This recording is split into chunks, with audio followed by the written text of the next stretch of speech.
بسم اللہ الرحمن الرحیم۔ اللہم صلی علی محمد و آل محمد۔ السلام علیکم ورحمۃ اللہ وبرکاتہ۔ شیعہ خواتین کی عدالتی طلاق کے حوالے سے تیسری ویڈیو میں آپ کو خوش آمدید کہتے ہیں۔ اس نشست میں ہم آپ کے ساتھ صیغہ طلاق کے حوالے سے گفتگو کریں گے۔ سب سے پہلے لفظ صیغہ اور اس کے معنی کو سمجھنا ضروری ہے۔ جب تک لفظ صیغہ اور اس کے معنی کی سمجھ میں نہیں آئے گی تو صیغہ طلاق والی بات پوری طرح سے سمجھ میں نہیں آئے گی۔ صیغہ عربی زبان کا لفظ ہے اور جس فعل سے یہ مشتق ہے اس فعل کا مصدر ہے صوغ، صاد واو اور غین، صوغ، جیسے قول کے وزن پر قول اور صوغ۔ صاغہ اس کا فعل ماضی ہے اور یسوغو اس کا فعل مضارع ہے اور صوغ اس کا مصدر ہے، بالکل جیسے قال یقول قول۔ صاغہ یسوغو کے معنی کیا ہیں؟ اس کو سمجھیں گے تو پھر صیغہ کے معنی ہمیں سمجھ میں آئیں گے۔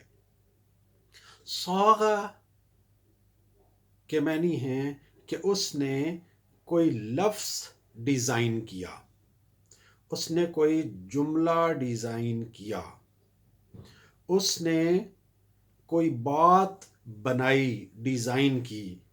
سونار کے حوالے سے کہا جاتا ہے کہ اس نے کوئی زیور کا نیا ڈیزائن ایجاد کیا، تو اس کے لیے یہ لفظ صاغہ استعمال ہوتا ہے، فعل ماضی ہے۔ صاغہ یعنی بنایا، ڈیزائن کیا، ایجاد کیا۔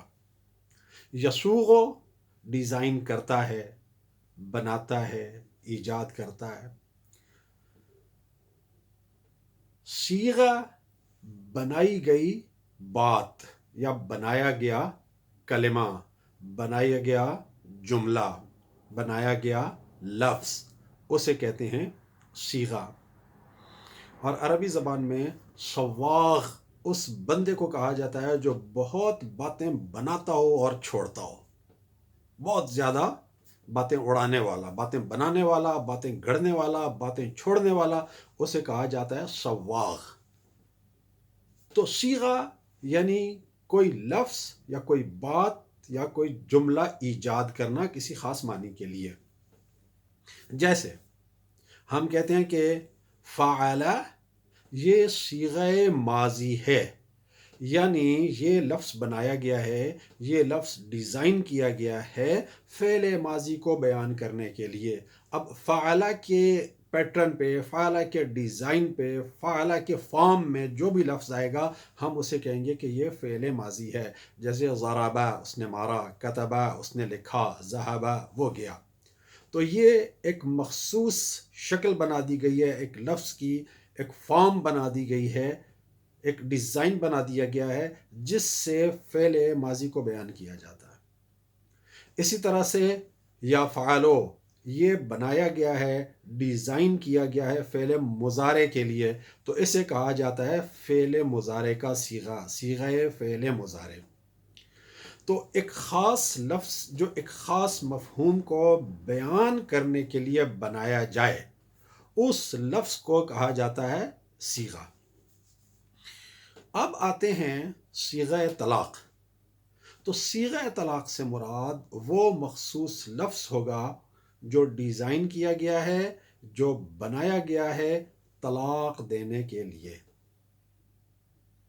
ہمارے شیعہ علماء، مجتہدین، فقہا، ان کی بھاری اکثریت یہ کہتی ہے کہ طلاق دی جائے گی عربی زبان میں صرف اس ایک لفظ سے، طالقن۔ وہ طالقن کو صیغہ طلاق کہتے ہیں کہ جس بھی مرد نے اپنی بیوی کو طلاق دینی ہو تو وہ اپنی بیوی کو مخاطب کر کے صحیح عربی تلفظ کے ساتھ یہ کہے گا انت طالقن، تو طلاق شدہ ہے، طالقن یعنی طلاق شدہ، یا اس کی طرف اشارہ کر کے کہے گا ہے طالقن یا ہذہ طالقن، یہ طلاق شدہ ہے، یا اس کا وکیل یوں کہے گا کہ میرے موکل، چلے عربی میں ہی کہہ لیتے ہیں کہ فلانۃ زوجۃ موکلی فلان طالقن، فلاں عورت جو میرے فلاں موکل کی بیوی ہے وہ طالق یعنی طلاق شدہ ہے۔ تو فقہا کی بھاری اکثریت کا یہ کہنا ہے کہ صیغہ طلاق طالقن ہے، اور طالقن کے لفظ کے بغیر جو بھی طلاق دی جائے گی وہ طلاق ہوگی ہی نہیں۔ آپ طالقن کی بجائے طالقتن کہہ دیں تو معنی اس کے بھی یہی ہیں، لیکن وہ کہتے ہیں کہ طلاق نہیں ہوگی، طلاق دینے کے لیے ضروری ہے کہ طلاق دینے والا لفظ طالقن ہی استعمال کرے، کیونکہ یہی طلاق کا صیغہ ہے۔ تو یہ بات عام طور پہ شیعہ فقہا اور مراجع اور مجتہدین کہتے ہیں، لیکن یہ بات بالکل بھی درست نہیں ہے۔ یہ بات بے معنی اور بے بنیاد ہے، بلکہ یوں کہنا بھی بے جا نہیں ہوگا کہ یہ سراسر جہالت ہے۔ اس بات پر اصرار کرنا کہ طلاق صرف طالقن کے لفظ سے ہوگی، اس بات پر اصرار کرنا سوائے جہالت کے کچھ نہیں ہے۔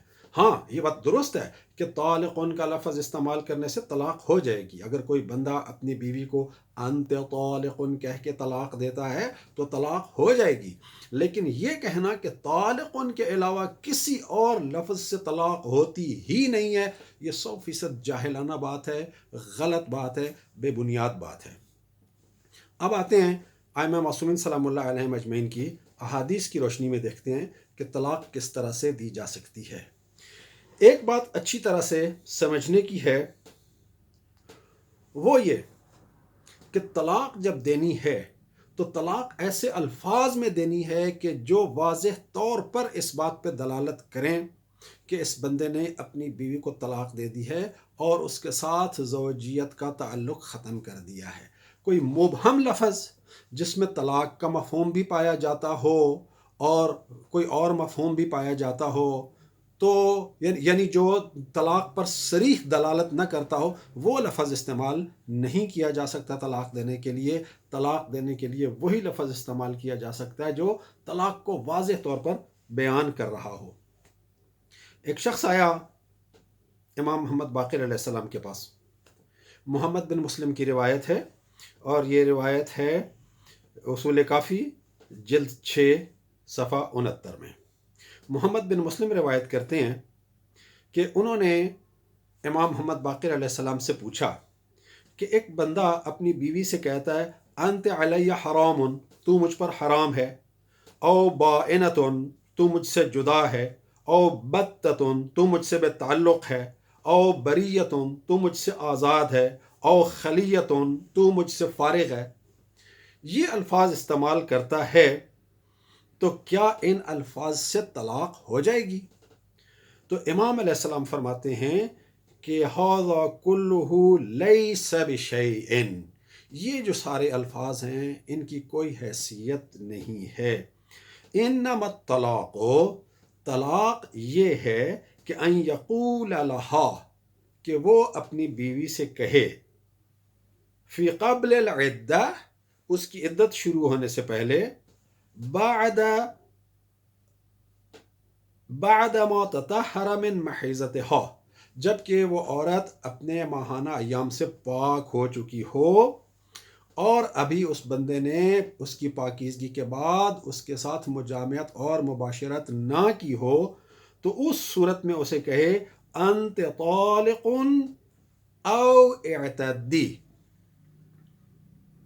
ایام ماہانہ سے عورت فارغ ہوئی اور مرد نے ابھی اس کے ساتھ اس طہر میں، اس پاکیزگی میں مباشرت نہیں کی، اور اس صورت میں مرد کہتا ہے انت طالق، تو طلاق شدہ ہے، او اعتدی، یا یہ کہے کہ اپنی عدت شروع کر لو، یرید بذالک الطلاق، اس سے وہ طلاق دینے کی نیت اور ارادہ رکھتا ہو تو پھر طلاق ہو جائے گی. وَيَشْهَدُ عَلَى ذَلِكَ رَجُلَيْنِ عَدْلَيْنِ، اور اس پر وہ 2 عادل مردوں کی گواہی ڈال دے. تو امام علیہ السلام نے یہاں پر 2 الفاظ بیان کیے ہیں. انت طالقن کے ساتھ امام علیہ السلام دوسرا لفظ بھی بتا رہے ہیں، اعتدی. اعتدی کے معنی ہے اپنی عدت شروع کر لو. اب ظاہر سی بات ہے کہ عورت کی جو عدت ہوتی ہے وہ 2 صورتوں میں ہوتی ہے. ایک یہ کہ عورت کا شوہر فوت ہو جائے تو پھر عدت وفات ہوتی ہے اس بیوہ کے اوپر، یا یہ کہ شوہر اسے طلاق دے دے تو پھر عدت طلاق ہوتی ہے. اب یہاں پر چونکہ شوہر خود اسے کہہ رہا ہے، زندہ موجود ہے، اس کے سامنے کھڑا ہے، اسے کہہ رہا ہے اعتدی، تم اپنی عدت شروع کر لو، تو ظاہر سی بات ہے کہ یہاں عدت وفات تو مراد نہیں ہو سکتی، تو پھر رہ جاتی ہے دوسری عدت. دوسری عدت عدت طلاق ہے. تو یہ اعتدی واضح طور پر طلاق کے اوپر دلالت کرتا ہے لفظ، اس لیے کہ اعتدی کی اور کوئی تیسری صورت ہے ہی نہیں، اس کا اور کوئی مفہوم ہے ہی نہیں عدت شروع کر دینے کا.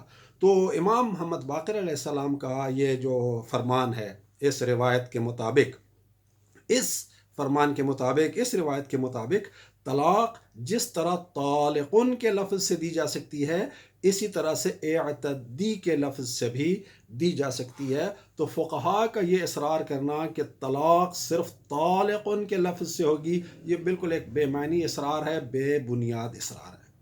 دوسری اہم بات یہ کہ امام علیہ السلام نے اس روایت میں یہ نہیں کہا کہ یہ الفاظ عربی زبان میں ہی کہے جائیں. امام علیہ السلام کی زبان عربی تھی، جو لوگ ان کے پاس آ کے مسائل پوچھتے تھے، ان سے گفتگو کرتے تھے، ان کی زبان عربی ہوتی تھی. تو ظاہر سی بات ہے امام علیہ السلام ساری باتیں عربی زبان میں بتاتے تھے ان کو. دوسرے جتنے بھی مسائل ہیں وہ بھی سارے عربی میں بیان کیے گئے ہیں. تو اب امام علیہ السلام نے جب کہا کہ مرد اپنی بیوی سے یہ کہے کہ تو طلاق شدہ ہے یا اپنی عدت شروع کر لو، تو امام علیہ السلام نے یہ نہیں کہا کہ یہ الفاظ لازمی عربی زبان میں ہی کہنے ہیں صحیح تلفظ اور صحیح مخرج کے ساتھ. تو اس کے معنی یہ ہوئے کہ یہ الفاظ آپ اپنی کسی زبان میں بھی ادا کر سکتے ہیں.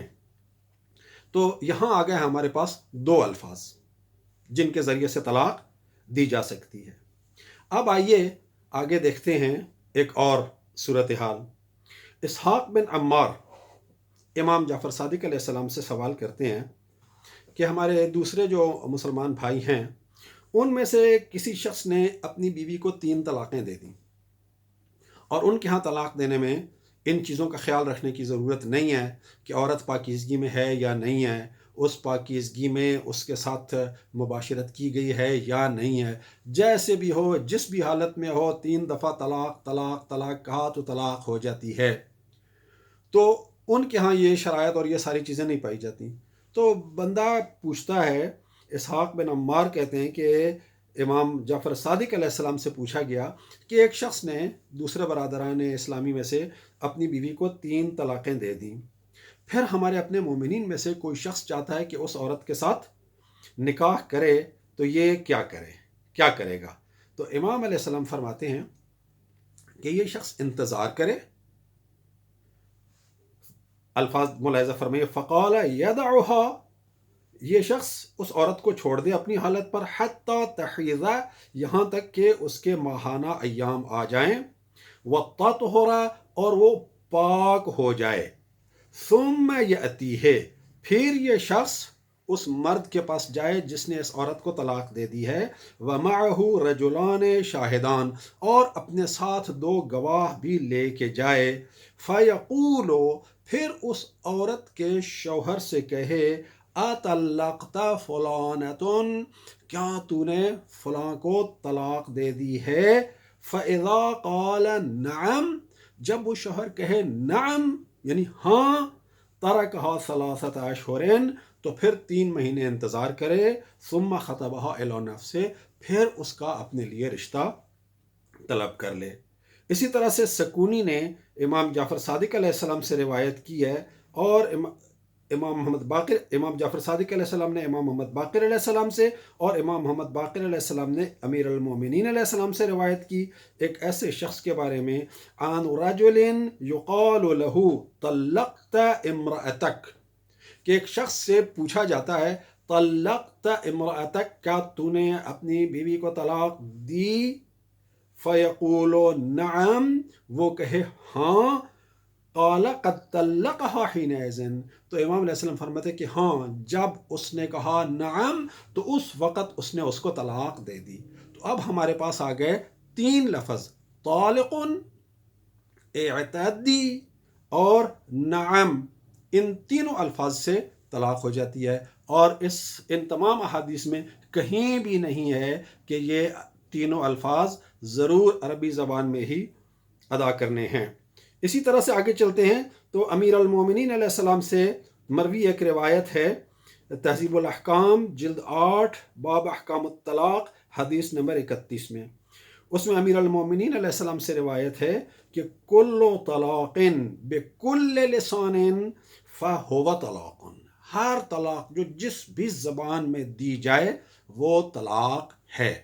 اس سے پہلے جو روایت میں نے آپ کے سامنے بیان کی وہ بھی تہذیب الاحکام میں سے بیان کی ہے، اور صفحہ نمبر 38 جلد نمبر 8 حدیث نمبر 30، جس میں کہ جب کسی مرد سے کہا جائے کہ تو نے اپنی بیوی کو طلاق دے دی اور وہ کہے نعم، تو نعم یعنی ہاں، یس کہنے سے طلاق ہو جاتی ہے۔ تو یہ ساری گفتگو آپ کسی سے پنجابی زبان میں بھی کر سکتے ہیں، کوئی امریکہ میں برطانیہ میں رہنے والا ہے تو وہ انگریزی زبان میں بھی کر سکتا ہے، کوئی سندھ کا رہنے والا سندھی زبان میں بھی کر سکتا ہے۔ یہ ساری گفتگو جس کا یہاں پر ذکر ہے یہ عربی زبان میں ہونا ضروری نہیں ہے، ورنہ امام علیہ السلام لازمی یہ فرماتے کہ یہ عربی میں کہا جائے۔ تو تین لفظ ہمارے پاس آ گئے، طالقون، اعتدی اور نعم، کہ ان تین الفاظ سے طلاق ہو جاتی ہے۔ اور پھر آگے امیر المومنین علیہ السلام کا فرمان کہ کل طلاق بکل لسان فہو طلاقون، ہر طلاق جو جس بھی زبان میں دی جائے وہ طلاق ہوتی ہے، اس سے طلاق ہو جاتی ہے۔ تو اس کے بعد ان ساری احادیث کو سامنے رکھنے کے بعد اس بات پر اصرار کرنا کہ جب تک طالقن صحیح عربی لہجے میں صحیح عربی مخرج کے ساتھ نہیں کہا جائے گا طلاق نہیں ہوگی، تو یہ اصرار بالکل غلط اور بے بنیاد اور جاہلانہ اصرار ہے۔ طلاق اور نکاح کے معاملات جو ہیں وہ انسانی جو تعلقات ہیں، جو انسانی معاملات ہیں، ان سے اس کا تعلق ہے۔ یہ کوئی عبادت نہیں ہے کہ آپ نے ضرور عربی میں ہی سورت پڑھنی ہے، یا آپ نے عربی میں ہی لبیک اللہم لبیک کہنا ہے، یا اس طرح کی کوئی چیز۔ تو یہ معاملات میں سے ہے، عبادات میں سے نہیں ہے۔ تو ان کو اپنی زبان میں انجام دینے کی پوری اجازت حاصل ہے، کوئی ایسی پابندی نہیں ہے کہ ان کو عربی زبان میں ہی ادا کیا جائے۔ تو اس گفتگو سے جو ہم نے ائمہ معصومین سلام اللہ علیہم اجمعین کے ان ارشادات کی روشنی میں کی، یہ بات واضح ہو جاتی ہے کہ ہمارے فقہاء کا اس صیغہ طلاق پر اصرار کرنا کہ جی طالقن، یہ صیغہ پڑھا گیا ہے یا نہیں پڑھا گیا ہے، صیغہ نہیں پڑھا گیا تو طلاق نہیں ہوئی، یہ بالکل بیہودہ، بے معنی، لغو، بے بنیاد اور جاہلانہ بات ہے۔ کوئی مرد اپنی بیوی کو جس بھی زبان میں طلاق دے دے اور باقی ساری شرائط پوری ہوں تو وہ طلاق شرعاً درست ہے۔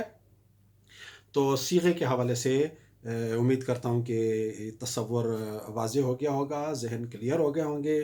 اب اس کے بعد اگلی ویڈیو میں ہم انشاءاللہ جو طلاق کی دوسری شرائط ہیں ان کے بارے میں آپ کے ساتھ گفتگو کریں گے، اور ایک ویڈیو میں آپ کے ساتھ گفتگو کریں گے اس موضوع پر کہ یہ جو کہا جاتا ہے کہ عدالت سے لی گئی طلاق درست نہیں ہے، آپ مولانا صاحبان کے پاس جائیں اور شرعی طلاق حاصل کریں، حاکم شرعی سے طلاق حاصل کریں، تو وہ بھی ایک فضول اور بے بنیاد بات ہے۔ اس کا فضول اور بے بنیاد ہونا بھی ہم اگلی ایک ویڈیو میں آپ کے ساتھ شیئر کریں گے۔ اللہ تعالیٰ آپ سب کو سلامت رکھے، اپنی حفاظت اور رحمت میں رکھے، اپنی دعاؤں میں یاد رکھیے گا۔ والسلام علیکم ورحمۃ اللہ وبرکاتہ۔